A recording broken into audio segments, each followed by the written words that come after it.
धन्यवाद देना चाहते हैं। पूर्णेश्वर हमारा जो अखबार है ये हिंदी का एक कवि सम्मेलन कराते हैं, और सच मानिए हमारे राज बुंदेली जी का जब मेरे पास फोन आया कि हमारे पांडे जी कवि सम्मेलन कराए हिंदी का, वर्षों से अलग जगा रहे हैं, सच मानिए मैंने इनको एक भी पैसा नहीं बताया और यही कहा कि मैं आ जाऊंगा। हम हिंदी की सेवा के लिए पूरे देश में घूमते हैं, आप हिंदी को सुनने के लिए यहाँ आए और आप और हम दोनों मिलकर इस कवि सम्मेलन को हमेशा सार्थक बनाएं। और ये हमारे पांडे जी हैं, हर वर्ष ये कवि सम्मेलन करते रहें, और हमारे जितने भी अतिथि आए थे वो ऐसा लग रहा था कि वो भी अपना एक एक कवि सम्मेलन हिंदी का करा सकते हैं। एक बार हिंदी के सम्मान में जोरदार ताली बजा दीजिए। जोड़ना चाहता हूं कि कई घटना घटती है जीवन में, घटना घटती है कविताएं बन जाती है। कि एक महिला ने, एक सच्ची घटना है, एक घटना है, उस पर अलग अलग लोगों की प्रतिक्रिया। एक महिला ने एक साथ 6 बच्चों को जन्म दिया। आप तो हंसेंगे ही, रोएगा तो वो जिसको 6 हुए हैं।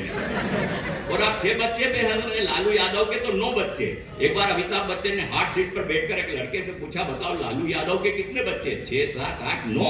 लड़के ने कहा 9। अमिताभ ने कहा लाख कर दूं? लड़का बोला जल्दी से कर दो, नहीं तो उनका कोई भरोसा नहीं। और आप 9 बच्चे पे हंस रहे। हमारे परिवार नियोजन अधिकारी मित्र, उनके 10 बच्चे। मैंने कहा परिवार नियोजन विभाग के अधिकारी हो के आपके 10 बच्चे? वे बोले मैं परिवार नियोजन विभाग में आने से पहले विकास अधिकारी था। तो एक महिला ने एक साथ 6 बच्चों को जन्म दिया। इस घटना की अलग अलग हुई प्रतिक्रिया। कंजूस पति बोला भगवान ये बहुत अच्छा हुआ, एक तो 5 डिलीवरी का खर्च बचाया, साथ में बार बार के झंझट से पिन छुड़ाया। इतने में परिवार नियोजन अधिकारी बोल रहा है कि इस नारी ने भारतीय विधान को तोड़ा है। ऐसी महिला परिवार नियोजन की राह का रोड़ा है। 6 बच्चे एक साथ, बढ़ती आबादी पर कितना बड़ा आघात। एक अगरदत्त आलोचक बोले ये तो महिला की मजबूरी है, सरासर डॉक्टर और नर्स की कमजोरी है। प्रसव पीड़ा के दौरान बच्चे हो रहे थे, तब ये लोग क्या भांग पी के सो रहे थे? दिन के बाद अपनी कला दिखाते, परिवार नियोजन के उपकरण काम में लाते। मैंने कहा क्यों नाहक परेशान होते हो, व्यर्थ दूसरों को दोष देते हो, यह सब ईश्वर की करामात है। इतने में एक मंत्री जी भवक कर बोले ईश्वर की क्या खाक करामात है, 6 बच्चे होना मामूली बात है, फिर इस महिला की क्या औकात है, इसमें जरूर विरोधियों का हाथ।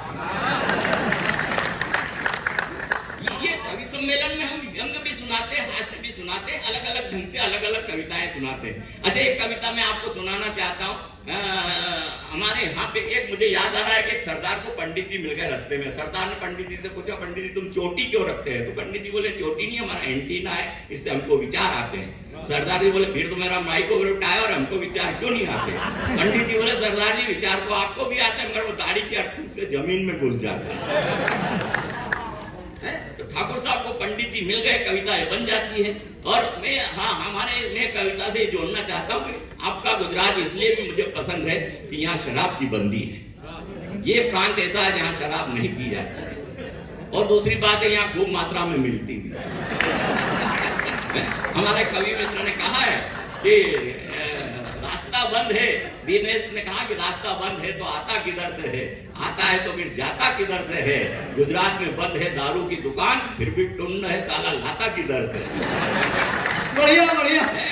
और पीने के मामले मुझे घटना याद आ रही कि उत्तर प्रदेश का ऐतिहासिक स्थल झांसी, वहाँ एक कवि सम्मेलन में मुझे चलने लगी खांसी, तो एक ठाकुर साहब मंच पर आए, धीरे से मेरे कान में फुसफुसाए धमचकड़ी जरा मंच के पीछे आइए। जब हम पहुंचे तो शराब की बोतल निकाल के बोले थोड़ी सी लगाइए। मैंने कहा किस लिए? वे बोले इसलिए कि इसके पीने से आपके बदन में फुर्ती आएगी, दूसरा आपको जो खांसी चल रही है वो चली जाएगी। मैंने कहा आपकी बात मेरी समझ में नहीं आती है, भला शराब पीने से क्या खांसी जाती है? वे झल्ला कर बोले आप पिएंगे नहीं तो बात समझ में आएगी क्या? और इसके पीने से हमारी जागीरी चली गई तो आपकी खांसी नहीं जाएगी।